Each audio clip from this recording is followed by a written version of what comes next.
इस समाज के अंदर केवल शारीरिक श्रम नहीं है जो खेती बाड़ी के लिए काम आता है।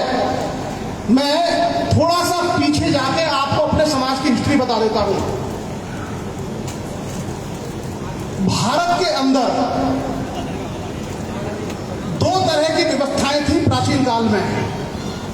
एक व्यवस्था थी जिसमें राजा शासन करते थे और प्रजा होती थी उनकी, जिसे हम लोग राजतंत्र कहते थे, मोनार्की।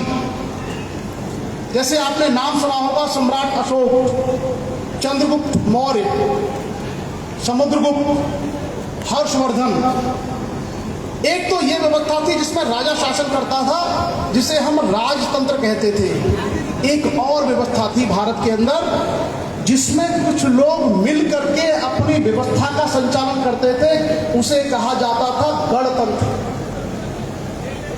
अर्थात समाज के संभ्रांत लोग मिलकर एक समिति बनाते थे, समिति का एक हेड होता था और उसके माध्यम से वो अपने कबीले या अपने क्षेत्र के शासन व्यवस्था का संचालन करते थे। उसे हम लोग कहते थे गणतंत्र की व्यवस्था। इस देश में ऐसे सैकड़ों गणतंत्र थे। उन्हीं गणतंत्रों में पश्चिमोत्तर भारत, जिसको हम लोग इंग्लिश में कहते हैं north west India, Pakistan, Afghanistan और पंजाब से लगा हुआ एरिया, वहां पर एक गणराज्य था जिसका नाम था योधे गणराज्य। कितने लोगों ने सुना ये शब्द योधे गणराज्य? सुना किसी ने? इससे कार्यक्रम का यह फायदा होता है कि यह जानकारी आपको मिल सकती है। आप लोगों ने यमुना नदी का नाम सुना? यमुना का नाम सुना? यमुना नदी को गांव में यमुना नहीं कहते, क्या बोलते? जमुना। जमुना। क्या बोलते? जमुना। जमुना। उसी तरीके से जो योधे गणराज्य था, यही योधे गणराज्य योधे से लोधे हो गया, और जो योद्धा था वही योद्धा शब्द कालांतर में लोधा हो गया। अब आप सोचिए कि 5000 साल पहले पश्चिमोत्तर भारत में एक बहुत बड़ा गणराज्य था योधे।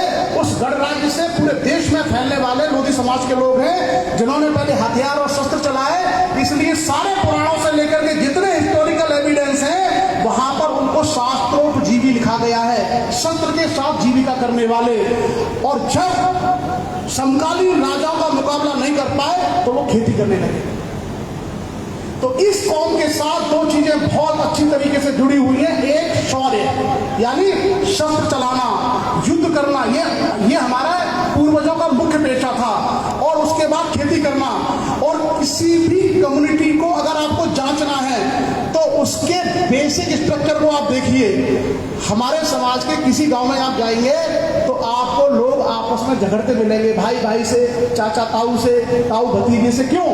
कि वो उसके डीएनए में है, क्योंकि वो 1000 साल पुरानी परंपरा में युद्ध कर रहा है। और युद्ध करने के लिए जब उसको सामने शत्रु नहीं मिला तो वो ताऊ से लड़ गया, मामा से लड़ गया, भाई से लड़ गया। इसलिए सोशल कॉन्फ्लिक्ट हमारी कम्युनिटी के अंदर सबसे ज्यादा है। और दूसरा, आप हिंदुस्तान में कहीं जाइए, सबसे अच्छी खेती अगर कहीं हो रही होगी तो आप मान के चलना वह हमारे समाज के लोग होंगे। ये तो आपके इतिहास की बात है। अब मैं कहता हूं कि इससे सीखिए। वो जमाना और था जहां हथियार चलाने पड़ते थे, जहां आपको एग्रीकल्चर पर डिपेंडेंट था, इंडस्ट्री नहीं आई थी देश में और सारी चीजें नहीं थी, सर्विस सेक्टर नहीं था। अब आप देखिए, मेहनत करना और पुरुषार्थ होना, दो चीजें हमारे जेनेटिकली हमको गॉड गिफ्टेड हैं। और मैं अपना एग्जांपल दे रहा हूं। मैं 1 से लेके गांव के प्राइमरी स्कूल में पढ़ा हूं, बिल्कुल हिंदी माध्यम से। किसान घर का बेटा हूं। मेरे गांव में जब तक मैंने एमए कर लिया था तब तक मेरे गांव में सड़क, बिजली नहीं थी, दोनों चीजें। उस गांव से पढ़ करके मैं देश के सबसे बड़े यूपीएससी एग्जाम को क्वालिफाई कर गया। अर्थात परिश्रम भी हमारे जीन्स का हिस्सा है। मैं यहां उपस्थित सभी लोगों से और उनके जो बच्चे यहां आए हैं उन सबसे ये निवेदन करूंगा कि इस परिश्रम को अपनी शिक्षा का आधार बना लीजिए। जितना अधिक परिश्रम आप अपने बच्चों की शिक्षा में करेंगे, बच्चे जितना ज्यादा मेहनत अपनी पढ़ाई को लेकर करेंगे, आपके समाज का कायाकल्प हो जाएगा। और कुछ चीजें जो हमारे समाज के बच्चे और वो नहीं जानते हैं, मैंने यहाँ पे करीब 4 से 5 छोटे बड़े कार्यक्रम उत्तराखंड में 1 साल के अंदर किए हैं। वहां भी मैंने आपको यही कहा था कि उत्तराखंड की जो प्रशासनिक सेवा है उसमें हमारे समाज का कोई बच्चा अभी तक एज एसडीएम डीएसपी सेलेक्ट नहीं हुआ है। देश की जो यूपीएससी है, आईएएस आईपीएस आईआरएस, उसमें भी उत्तराखंड से हमारा कोई बच्चा सेलेक्ट नहीं हुआ है। लेकिन यहाँ पर फैसिलिटीज हैं, यहाँ बच्चे पढ़ने वाले हैं, लोगों की आर्थिक स्थिति भी अच्छी है। डोईवाला में लोगों को 5-5 बीघा में घर है, हमारे समाज के लोगों को पैसे की या संसाधनों की कमी नहीं है। I think the main issue with the guidance और द मोटिवेशन।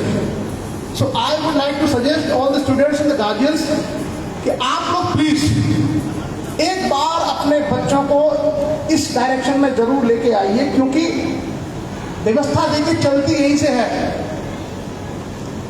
हम लोग इस बात को माने या ना माने, पूरे देश की व्यवस्था 5 आधारों पर टिकी है। उस व्यवस्था का पहला आधार है पूज्य स्वामी जी, यानी देश की जो राजनीति है। उस व्यवस्था का दूसरा आधार है इस देश की ब्यूरोक्रेसी, अधिकारी, आईएएस